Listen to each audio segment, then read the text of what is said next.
Hi hello friends, good morning. Welcome back to milky's Maza. నేను మీ శ్వేత. అందరూ ఎలా ఉన్నారు ఫ్రెండ్స్? అందరూ బాగుండాలి, అందులో నేను ఉండాలి. ముందుగా మన ఛానల్ చూస్తున్న వాళ్ళు అయితే మాకు ఒక లైక్, షేర్, సబ్స్క్రైబ్, పక్కనే ఉన్న చిన్న బెల్ ఐకాన్ అయితే యాక్టివేట్ చేసుకోండి. సో నేను అప్పుడప్పుడు అప్లోడ్ చేసి నా సిటీ లైఫ్ స్టైల్ రొటీన్స్ మీకు నోటిఫికేషన్ ద్వారా వచ్చేస్తూ ఉంటుంది. పర్టిక్యులర్గా ఈలాగైతే ఎందుకు చేశానంటే, working women busy life style ఎలా ఉంటుంది, ఈవెన్ ఒకే ఒక్క లీవ్ వచ్చినా కూడా అస్సలు రెస్ట్ దొరకకుండా ఎంత బిజీగా వర్క్ ఉంటుంది అన్న ఒక ఇంటెన్షన్తో షేర్ చేస్తున్నాను అనమాట. ఇంకా ఇదైతే సండే లాగు. శివరాత్రి వచ్చేస్తుంది కదా, వెడ్నెస్డే, అందుకోసం ఇంకా సండే ఇల్లు మొత్తం క్లీన్ చేయాలని అయితే ప్లాన్ చేసేసాను. బేసికలీ సంక్రాంతికి చేసుకున్నదే 1 మంత్ అవుతుంది కదా, సో దట్ అంటే మధ్యలో స్కర్టన్స్ అయితే మార్చలేదు, బెడ్ కవర్స్ అన్నీ మార్చుకున్నా. విత్ స్కర్టన్స్, బెడ్ కవర్స్, ఎవ్రీథింగ్ మార్చాలన్న ప్లాన్తో నేను స్కర్టన్స్ రిమూవ్ చేస్తున్న కాడి నుంచి మిల్కీ అయితే లాగ్ షూట్ చేసింది. ఈవెన్ మీకు అర్థం అయ్యి ఉంటుంది అనుకుంటా స్టార్టింగ్ నుంచి, బికాజ్ మిల్కీ లాగ్ షూట్ చేయడం వల్ల ఫ్రంట్ బ్యాక్ ఎక్కడంటే అక్కడే తనకు నచ్చినట్టు ఏదేదో ఒక వీడియో లాగా చేసేసింది అనమాట. బట్ నా ఎఫర్ట్ మొత్తం కనపడుతుంది కదా ఇందులో, ఎందుకు స్కిప్ చేసి ఇగ్నోర్ చేయడం అన్నట్టు నేను వాయిస్ ఓవర్ అయితే ఇస్తూ వీడియోని అప్లోడ్ చేస్తున్నాను. సో ఎండ్ దాకా చూసేసేయండి. ఇంత చెత్త చెత్తగా ఉన్న ఇల్లు ఎంత చక్కగా రెడీ అయింది అన్నదైతే, అంతే ఎంత ఎఫర్ట్ వేసి ఇంత చక్కగా అమర్చాను ఇల్లుని ఫెస్టివల్ కోసం అన్నది తెలుస్తుంది. ఆల్మోస్ట్ ఆల్ అయితే క్లియర్ చేసేసాను. ఆల్ నుంచి వచ్చిన డస్ట్ ఇంత మాత్రం ఉంది. అండ్ మోర్ ఓవర్ ఎప్పుడు సోఫా కవర్స్కి ఒక్క సెట్టే ఉందన్నమాట. నేను బయటికి వెళ్ళినప్పుడు అసలు గుర్తుండదు అన్నట్టు. సో ఇది వచ్చేసి నా దగ్గర ఒకటి ట్రాన్స్పరెంట్ చున్నీ ఉంటే అది మధ్యలోకి ఇదేంటంటారు దీపం పడేసి కాలిపోయిందనమాట. సో అది మధ్యలోకి నీట్గా కట్ చేసి 2 సోఫాలకి అలా కింద క్లాత్ లాగా వేసాను. చాలా అందంగా అనిపించింది. ఇంక ఇక్కడ వచ్చేసి మిల్క్ నా కోసం ఏదో తినిపిస్తుంది. ఇది స్పెషల్గా ఏంటంటే ఆల్మోస్ట్ టైం 11:30 అవుతుంది. నేనైతే ఏం తినలేదు. కాఫీ తాగేసి నేను పనులు చేసుకుంటూ ఉన్నా. సండే అంటే నాకు ఫుడ్ టైమింగే ఉండదంటే చెప్పండి. సో ఇంకా పాలు పెట్టాను. నేను కాఫీ చేసుకున్న తర్వాత మళ్ళీ కిడ్స్ లేచి వాళ్ళు బ్రష్ చేసి మాకు కూడా పాలు కాచి అని చెప్పారనమాట. సో వాళ్ళకి కాచిద్దామని చెప్పాను. అక్కడ ఏది మిస్ మ్యాచ్ అయిందో తెలియట్లేదు, పాలు మొత్తం పగిలాయి. సో అవి చాలా చిన్న చిన్నగా కాకుండా కొంచెం పెద్దగా కాకుండా చిన్న చిన్నగా పగిలింది. ఫ్రెష్ పాలు ఎస్టర్డేనే తెచ్చాను, ఎందుకు పగిలాయి అర్థం కావట్లేదు. సో అన్ని పాలని వేస్ట్ చేయడం ఎందుకు అని చెప్పేసి దాంట్లోకి ఒక 4 to 5 టేబుల్ స్పూన్స్ షుగర్, అలాగే మనము ఉప్మా చేసుకుంటాం కదా రవ్వ, ఆ రవ్వను వచ్చేసి ఒక 4-5 స్పూన్లు వేసేసి మిక్స్ చేసి ఇంకా కొద్దిగా మళ్ళీ ఫ్రెష్గా పాలు తెచ్చాను అనమాట ఈరోజు. ఆ పాలని కొంచెం మిక్స్ చేసి అంతా బాగా బాయిల్ అయ్యేలా చేశాను. ఇంకా డ్రై ఫ్రూట్స్ ఏదైనా వేద్దాం అనుకున్నా అంత టైం లేదు, ఉన్న పనికి ఇది చాలన్నట్టు చేశాను. అది అక్కడ పాయసం లాగా కాకుండా ఇక్కడ జున్నలాగా క్రియేట్ అయింది. చాలా చక్కగా ఉంది టేస్ట్ అయితే. అది నేను పనిలో పడి తినలేదు, పిల్లలు తింటూ చాలా బాగా కుదిరిందమ్మా, ఎప్పుడు కావలసినట్టుగానే పాలు పగలగొట్టి ఇలా చేసి అని చెప్పారనమాట. బేసికలీ కాళ్ళ నొప్పులు చాలా నాకు, అయినా కూడా నాకు జున్ను అంటే చాలా ఇష్టం. ఊరికి వెళ్ళినప్పుడు అమ్మ ఎప్పుడు ఊర్లో ఎక్కడన్నా ఎనుము ఆవు అలా ఈనిందంటే చాలు, సో నా కూతురికి ఇష్టం అన్నట్టు జున్ను పాలు పట్టుకొచ్చి చేసి ఇచ్చేసేది. మా అమ్మ బెల్లం వేసి చేస్తుంది, చాలా బాగుంటుంది అనమాట. సో ఇక్కడైతే నేను షుగర్ వేసాను, అయినా కూడా చాలా బాగుంది.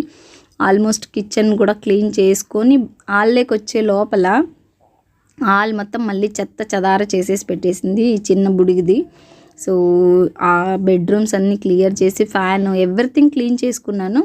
బట్ వీడియో నేను షూట్ చేస్తానని చెప్పి నేను కిచెన్లో క్లీన్ చేస్తూ ఉంటే వాళ్ళంతా మేము గబ్బులు వేపేసామన్నట్టు మళ్ళీ మిర్రర్ ముందుకు వచ్చి ఫోజులు ఇస్తూ ఉంది, ఇల్లు మొత్తం అమ్మ ఎంత క్లీన్ చేసింది చూడండి అన్నట్టు. సో హెల్ప్ చేసినట్టే ఉంది, బట్ పని కూడా పెడుతూ ఉంటుంది అనమాట. నేను చేస్తూ ఉంటాను ఒక సైడ్లో వర్క్ అంతా, ఈమె గబ్బులు వేపుకుంటూ వస్తూ ఉంటుంది. సో బేసికలీ ఇల్లు మొత్తం మార్నింగ్ నుంచి ఈవినింగ్ దాకా క్లీన్ ఉండాలి అంటే ఏదో ఒక చిట్టుగా కనిపెట్టాలి.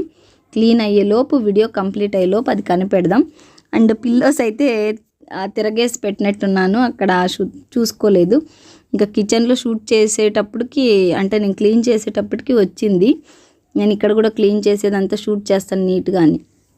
చాలాసేపు స్క్రబ్ చేసి ఏదేదో ఆయిల్ మార్కులంతా ఈ మధ్య ఒక రెగ్యులర్గా క్లీన్ చేసుకున్నామనుకో వెజల్స్ వాష్ చేసే స్క్రబ్బర్తో క్లీన్గా ఉంటుంది. ఒక 10-15 డేస్ మిస్ అయ్యామంటే ఈ ఆయిల్ మార్కులు అంత ఈజీగా పోదు. అందుకోసం నైఫ్ అయితే తీసేసుకొని బాగా దాన్ని గీకుతూ ఉన్నానన్నమాట. ఈ ప్రాసెస్సే పట్టింది నాకు చాలాసేపు. ఇంత డస్ట్ కూడా ఏర్పడింది చూడండి ఈ ఆయిల్ మార్కులన్నీ తీసేసి. అక్కడ బేసికల్లీ నాకు గ్యాస్ బండ చాలా చిన్నది. బట్ మేము ఇక్కడ 6 ఇయర్స్గా ఉండి మాకు ఇల్లు ఓనరు చాలా కంఫర్టబుల్గా, సొంత ఇల్లు కంటే కంఫర్ట్గా ఫీల్ అవుతాం కాబట్టి మాకు ఇల్లు మారాలన్న ఇంటెన్షన్ లేదు. సో అందుకోసం అలా అడ్జస్ట్ అయిపోతూ ఉన్న. కిచెన్ చిన్నదన్నా కూడా వెజల్స్ అయితే చాలా ఉన్నాయి. అన్ని సంచికేసి పెట్టేశాను. అన్ని కొన్నాను పెళ్ళైన కొత్తలో. ఇవన్నీ ఎప్పుడు ఎక్స్పోజ్ చేసుకోవాలా వంటింట్లో మొత్తం అమర్చి అన్న ఆలోచన మాత్రం మైండ్ నుంచి పోవట్లేదు. బట్ అవన్నీ నా ఆశలు ఎప్పుడు కుదురుతాయో ఏమో తెలీదు. సో ప్రస్తుతానికైతే ఉన్న ఈ కిచెన్కి ఇన్ని వెజల్స్ని అడ్జస్ట్ చేసుకుని, సో మాకు రెగ్యులర్గా కాబట్టినవైతే వాడుకుంటూ ఉంటాను. ఇంకా కిచెన్లో బ్యాక్ సైడ్ వాల్, అలాగే బాక్సెస్, గ్యాస్ స్టవ్ బండ అంతా బాగా స్క్రబ్ చేసి క్లీన్ చేసుకున్నాను. ఎంత చక్కగా కుదిరిందో చూశారు కదా పైన. ఇంకా కింద మొత్తం క్లీన్ చేయాలా అన్న ఆలోచన మైండ్లో ఉంది. కానీ ఫెస్టివల్ కాబట్టి క్లీన్ చేసుకోకునేది. నాకు ఫెస్టివల్ చేయాలని నచ్చదు. నేనేంటంటే రెగ్యులర్గా బాక్సెస్ ఖాళీ అయినప్పుడు, అంటే బాక్స్లో వేసుకున్న రేషన్ ఖాళీ అయినప్పుడు నేను బాగా అంటే అప్పటికప్పుడు వాష్ చేసుకొని డ్రై చేసుకొని మళ్ళీ నెక్స్ట్ రేషన్ వాడుతూ ఉంటాను. అందుకోసం ఇక్కడ ఊరికే డస్ట్ క్లీన్ చేసి డ్రై క్లాత్లో అలా తుడిచేసి పెట్టేసుకుంటున్నాను అనమాట. ఇంకా కింద కూడా క్లీన్ అయిపోయింది. ఆల్మోస్ట్ డస్ట్ దులపడము, ఫ్యాన్స్ ఎవ్రీథింగ్ క్లీన్ అయ్యి, కర్టన్స్, బెడ్ కవర్స్ ఎవ్రీథింగ్ మార్చేసాను. ఇంకా ఫ్లోర్ ఒకసారి మాప్ చేసుకోవాలి. ఇక్కడ ఏంటంటే నేను ఫ్లోర్ మాప్ చేయడానికి మాప్ ఎక్కువ వాడను. నాకు మాపింగ్ చేయడం అంటే పెద్దగా నచ్చదు. పెద్దగా అనడానికంటే అస్సలు 100లో 0.1% కూడా నచ్చదనే చెప్తాను. నేను ఇంకా అన్కంఫర్టబుల్గా ఉన్నాను, ఇలా బెండ్ అయ్యి క్లీన్ చేసుకోలేను అన్నప్పుడు, అలా మైండ్ సెట్ ఉన్నప్పుడు మాత్రమే నేను ఏం చేస్తానంటే మాప్ చేసుకుంటాను. బేసికలీ నేను Monday, Wednesday, Friday or Saturday ఇలా నేను చేతితో తుడుచుకోవడమే నాకు కంఫర్ట్గా ఉంటుంది.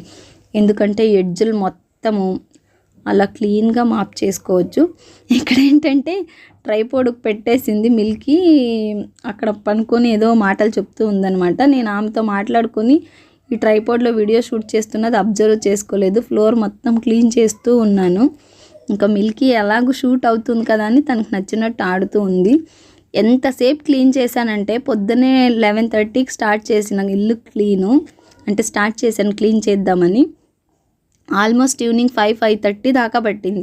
అంటే మిడిల్లో వంటలు చేయాలి, చేసి తినాలి, వీళ్ళకి వడ్డించాలి, తర్వాత నా పనులు నేను చేసుకోవాలి కదా. నేను అలా ఫ్లోర్ క్లీన్ చేస్తూ ఉంటే నేను నీకు హెల్ప్ చేయను కదా, నేను ఆడుకుంటూ ఉంటాను కదా, అందుకే నీకు హెల్ప్ చేస్తాను, నువ్వు టైర్డ్ అయిపోయావు ఆల్రెడీ అని చెప్పి. సో అక్కడ ఆమె సాక్షులు ఆమెనే వాష్ చేసుకుంటుంది. ఎంత చెప్పినా వినట్లేదు. రామ్మ ఇంకా చాలా అంటున్నా కూడా మా అమ్మ అయితే అరుస్తుంది. రీసెంట్గా చేయి నొప్పి పట్టుకొనింది దానికి. సో అదే చేయిలో మళ్ళీ బ్రష్ ఎక్కువ రుద్దుతూ ఉంది, వద్దని చెప్పు అని. కానీ ఆ పిల్ల వినకుండా ఉంది. సో ఇంకా ఆల్రెడీ ఒక 2 రౌండ్స్ వాషింగ్ మిషన్ అయితే రన్ అవుతూ ఉందన్నమాట. ఇంకా ఒక 2 రౌండ్స్ అయ్యేంత క్లాత్స్ ఉన్నాయి. సో అవన్నీ బాల్కనీలో దొబ్బేసి ఎంట్రన్స్ నుంచి ఇల్లు మొత్తం ఎంత చక్కగా క్లీన్గా ఉంది. అస్సలు working women busy life style అంటే ఎవరికన్నా అక్సెప్టబుల్ అనిపిస్తుందో లేదో తెలీదు. కానీ ఒక్క సండే లీవ్ దొరికితే ఆ రోజు ఇంట్లో చేసుకునే పని కంటే ఆఫీస్కి వెళ్ళి చక్కగా పనులు చేసుకోవడం బెస్ట్ అబ్బా అన్నట్టు ఫీల్ అవుతుంది. అంత వర్క్ ఉంటుందంటే నమ్మండి. అందులోనూ ఈ ఫెస్టివల్ సీజన్స్ అప్పుడు అస్సలు డైజెస్ట్ చేసుకోలేం వర్క్ని, అంత ఎక్కువ వర్క్. స్టిల్ ఇంకా వెజల్స్ ఉన్నాయి సింక్లో కొన్ని. సో మిషన్ అయితే రన్ అవుతుంది, ఆ బట్టలన్నీ ఆరేయాలి. ఇంకా పిల్లలకి ఎగ్జామ్స్, యాన్యువల్ ఎగ్జామ్స్ స్టార్ట్ అవుతున్నాయి, వాళ్ళకి రివిజన్స్ చేయడము. అమ్మ బాబోయ్ బోల్డ్ అని పనులు ఉంటాయి. ఇది ఇల్లు అంత చక్కగా ఉండడానికి కారణం ఏంటో తెలుసా? నేను ఇంత చెత్తగా ఉండడం. ఇల్లు బాగా ఫ్రెష్గా ఉంది అంటే ఇంట్లో ఉన్న వర్కింగ్ ఉమెన్, హౌస్ వైఫ్ ఇంత చెత్తగా కనపడుతుందనమాట. ఇంట్లో ఉన్న హౌస్ వైఫ్ క్లీన్గా రెడీ అయింది అంటే ఇల్లు చెత్తలాగే ఉంటుంది. ఇది బేసిక్గా ప్రతి ఒక్కరికి తెలిసిన విషయమే, కానీ నేను అట్లా న్యాచురల్గా షేర్ చేశాను అనమాట.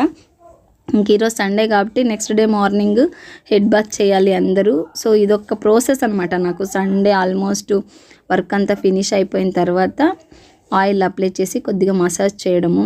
మిల్కీకి ఆల్రెడీ చేసేసి జడలు కూడా వేసేసాను. ఇది కూడా షూట్ చేస్తానమ్మా బాగుంది కదా అన్నట్టు అక్కడ ట్రైపోడ్ పెడుతూ ఉంది ఆమె. ఇప్పుడు పరిగెత్తి వస్తుంది చూడండి, నేను కూడా వీడియోలో కనపడతాను అని చెప్పి ఆమెనే ట్రైపోడ్కి ఫోన్ అంతా స్టాండ్కి ఫిక్స్ చేసుకొని అది ప్లే చేసి ఇక్కడికి వస్తుందనమాట. చూడండి నా వాళ్ళు జడ అని పోజ్ ఇస్తుంది ఈవెన్ క్యూటీకి. సో చూడే నాకు 2 ఇయర్స్కి ఎంత పెద్దగా లెంత్ వచ్చింది, నీకంటే పెద్దగా కూడా నాకు వస్తుంది అని చెప్పి దాన్ని కొంచెం ఏదో చేసి వెళ్తూ ఉంది. అదేం చేసిందని మీరే గెస్ చేయాలి. సో ఇంకా క్యూటీకి ఆయిల్ పెట్టి మసాజ్ చేసి దూవి జడలు వేయాలంటే అంత ఈజీ కాదు. మార్నింగ్ అయితే చాలా రిస్క్, బట్ నాకు చాలా ఇష్టం లెంత్ హెయిర్స్, లాంగ్ హెయిర్స్. అందుకోసం నాకు కట్ చేయమని చెప్పే సజెషన్ కూడా చేయను అనమాట. బేసికలీ ఆఫీస్ దగ్గరికి వచ్చినప్పుడల్లా చాలామంది అంటూ ఉంటారు, పొద్దున్నే 8కి అంతా స్కూల్కి వెళ్తుంది, ఇంత లాంగ్ జడలు వేసి పంపించడము అంత టైర్డ్ అవ్వడం అవసరమా మేడం, కట్ చేయండి అని. నాకు ఒక 10 minutes టైర్డ్నెస్ కోసం అంత చక్కగా కనపడుతున్న జడని నేను కట్ చేయాలంటే నాకు నచ్చదు. సో ఇంకా వాళ్ళు ఆయిల్ పెట్టి అంతా ఫ్రెష్ అయిన తర్వాత ఆల్రెడీ మ్యాగీ కూడా చేసుకొని తింటున్నారనమాట. ఈ మ్యాగీ చేసే ప్రాసెస్లో నేను వచ్చేసి ఫ్రెష్ అప్ అవడానికి స్నానానికి వెళ్ళాను. ఈ గ్యాప్లో మ్యాగీ చేయడమే కాదు వేసుకొని బాగా లాగి చేస్తూ ఉన్నారు. బికాజ్ ఆఫ్ కామన్గా ప్రీవియస్ లాగ్స్ చూసిన వాళ్ళకి తెలుసు, సాటర్డే కానీ సండే కానీ ప్రతిసారి వీక్లీ వన్స్ మ్యాగీ చేయాల్సిందే మా ఇంట్లో, లేకపోతే మిల్కీ అస్సలు వదలదు. ఈ గ్యాప్లో నేను కూడా ఫ్రెష్ అప్ అయ్యి సో ఇక్కడ వీడియో కాల్ ఏదో మాట్లాడుకుంటూ ఏదో డ్రెస్సెస్ సెలెక్ట్ చేస్తున్నాను అనమాట. నేను ఈ డ్రెస్సెస్ క్యూటీ కోసం సెలెక్ట్ చేస్తున్నా, అది ఎందుకు చేస్తున్నా ఏంటి అన్నది అప్కమింగ్ కంటిన్యూగా మా లాగ్స్ అయితే ఎక్కడ స్కిప్ చేయకుండా సబ్స్క్రైబ్ చేసుకొని చూస్తూ ఉండండి. ఖచ్చితంగా నెక్స్ట్ వీడియోస్ చాలా బాగుంటాయి.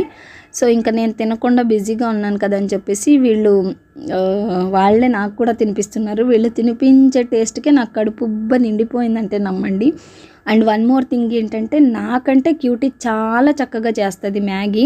అందుకే నేను రెగ్యులర్గా ఎప్పుడు హాలిడేస్ అప్పుడు చేసినా కూడా క్యూటీతోనే నేను మ్యాగీ చేపిస్తాను. అంత చక్కగా అంత టేస్టీగా కుదురుతుంది. ఇంకా ఇక్కడైతే మిల్కీ ఎందుకు బాగా ఏడుస్తూ ఉంది అనుకుంటున్నారు కదా, యాక్చువల్లీ అక్కడ మిర్రర్ ముందు కూర్చున్నప్పుడు ఇద్దరు మ్యాగీ తినిపించారు కదా. సో నేను మిల్కీ తనకు తానే తింటుంది కదా అని చెప్పేసి క్యూటీ తినిపించడం ప్లేట్లో బాగా తిన్నాను అనమాట ఎక్కువగా. సో దానికోసం బుంగమూతి పెట్టి బాగా ఏడుస్తూ అరుస్తూ ఉంది, అక్క ప్లేట్లో చాలా తిన్నావు, నేనంటే నీకు ఇష్టం లేదు, నా ప్లేట్లో నుంచి తక్కువ తిన్నావు అని. సో ఈ గ్యాప్లో క్యూటీ వాళ్ళ బెస్ట్ ఫ్రెండ్, అది టైకొండా లాగ్ చూసిన వాళ్ళు ఉంటారు. సో అందులో హేమంత్ అనే వాళ్ళ పేరెంట్స్ వచ్చారనమాట. ఆ అక్కకి నాకు కూడా బాండింగ్ ఎక్కువ అనమాట. సో తను వచ్చింది, తను పిల్లలందరూ వచ్చారు. తనకు వచ్చేసి నేను రెగ్యులర్గా వెళ్ళే ఒక టైలర్ దగ్గర స్టిచ్చెస్ బాగున్నాయి, డిజైన్స్ అంతా, అక్కడికి వెళ్దామని చెప్పి వచ్చారు. సో వాళ్ళు వచ్చిన గ్యాప్లో మిల్కీ అరుపులు ఏడుపులు అన్నీ తగ్గిపోయాయి. ఇంకా పిల్లలతో కలిసి బాగా ఆడుకుంటామని నన్ను అక్కని వెళ్ళమన్నారు, చెప్పారు టైలర్ దగ్గరికి వెళ్ళేసి రండి మీరు, మేము ఇక్కడే ఉంటామని చెప్పి. సో వాళ్ళు నలుగురిని అక్కడ వదిలేసి వచ్చాను. ఇంకా టైలర్ షాప్ కాడైతే అక్క కొలతలు అల్తులు అన్నీ ఇస్తూ ఉంది. టైలర్ అమ్మకి ఎక్స్ప్లెయిన్ చేస్తూ ఉందన్నమాట. సో తను తెచ్చిన శారీస్లో 2 శారీస్ కలర్స్ అయితే చాలా బాగున్నాయి. ఒకటి బ్లూ కలర్ అండ్ ఇంకొకటి మెజంతా అండ్ గ్రీన్ కాంబినేషన్. మెంతి కలర్ చాలా బాగుంటుంది చూడడానికి, బట్ వైట్ ఉన్న వాళ్ళకి అంత హైలైట్ కనిపించదు అన్నది నా ఫీల్. సో మీ ఫీల్ ఏంటి అన్నది అయితే కామెంట్లో మెన్షన్ చేయండి. ఈ అమ్మాయి ఇక్కడ ఓన్గా తను టైలర్ ఎంబ్రాయిడింగ్ మిషన్స్ పెట్టుకొని డిజైన్స్ వేస్తూ చాలా చక్కగా బ్లౌజ్ డిజైన్స్ అయితే ఫినిషింగ్ అంత చక్కగా కుదిరేలాగా స్టిచ్ చేసి ఇస్తుంది. ఎవరికన్నా ఫుల్ లాగ్ కావాలనుకుంటే ఖచ్చితంగా కామెంట్ చేయండి. నేను ఆ అమ్మాయి ఇంటికి వెళ్ళి ఒకటి ఫుల్ లాగ్ అయితే షూట్ చేసుకొని వస్తాను. సో ఇంకా ఇంత చక్కగా ఉన్న ఇల్లుని టైలర్ షాప్లో నా పని పూర్తి అయ్యేదాకా కూడా ఆలోచించిన 4 పిల్లలను వదిలేసి వచ్చాను ఇంట్లో. నేనైతే పొద్దున్న నుంచి ఈవినింగ్ దాకా వర్క్ చేశాను. ఈ పిల్లలు నా ఇల్లు మొత్తం ఏం చేస్తారా అని. కానీ అనిపించింది ఆ పిల్లలే కాదు, మన ఇంట్లో ఉన్న చిన్నపిల్ల కూడా చాలా అల్లరి పెట్టి ఎప్పుడు గబ్బులు చెప్తూ ఉంటుంది కదా, దీనికి ఒక మంచి బెస్ట్ చిట్కా కనిపెట్టాలి అని. అదేం చిట్కా కనిపెట్టాలి అన్న థాట్ వచ్చిందంటే తెలుసా, సో మన ఇల్లు మొత్తం మార్నింగ్ నుంచి ఈవినింగ్ దాకా చక్కగా ఉండాలి అంటే ఫస్ట్ మీరు సబ్స్క్రైబ్ చేసుకొని ఒక లైక్ చేయండి, షేర్ చేయండి. Thank you for watching. మిల్కీని బయటపడేయాలి.